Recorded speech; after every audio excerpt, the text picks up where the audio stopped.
वर्धा लोकसभेचे शरद पवार पक्षाचे उमेदवार अमर काळे यांची नामांकन रॅली। यावेळी शरद पवार यांच्याकडून जोरदार शक्तीप्रदर्शन।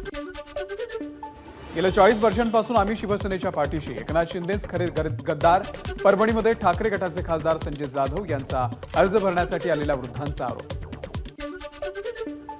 धाराशिवमध्ये काँग्रेसच्या जिल्हाधिकारी कार्यालयाच्या समोर आंदोलन। भाजप इन्कम टॅक्सच्या नावाखाली काँग्रेसची आर्थिक कोंडी करत असल्याचा आरोप। लोकसभा निवडणुकीची रणनीती ठरवण्यासाठी जामखेडमध्ये भाजपची महत्त्वाची बैठक। देवेंद्र फडणवीस यांच्या मध्यस्थीनंतर राम शिंदे सुजय विखेंच्या प्रचारासाठी मैदानात उतरणार।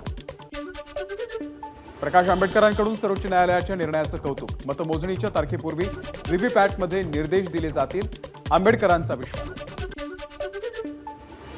अकोल्यामध्ये भाजपमध्ये बंडखोरी। भाजपचे बाळापूरचे माजी आमदार नारायणराव गव्हाणकर अपक्ष उमेदवार अर्ज दाखल करणार। 4 एप्रिलला अर्ज दाखल करणार असल्याची माहिती। मीरा रोडच्या काशीगाव पोलीस ठाण्याच्या हद्दीमध्ये मोबाईल गेम खेळण्यावरून हाणामारी।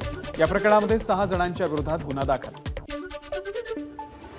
दिल्लीतील राजपूर रोडवरती भीषण अपघात। कचोरीच्या दुकानामध्ये भरधाव कार शिरल्यानं 6 जण जखमी, चालकासह अटक।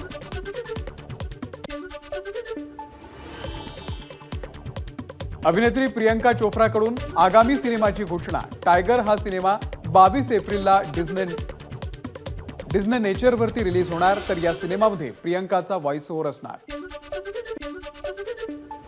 जपानमध्ये पुन्हा एकदा भूकंपाचे धक्के। 6.1 रिश्टर स्केलच्या तीव्रतेचा भूकंप।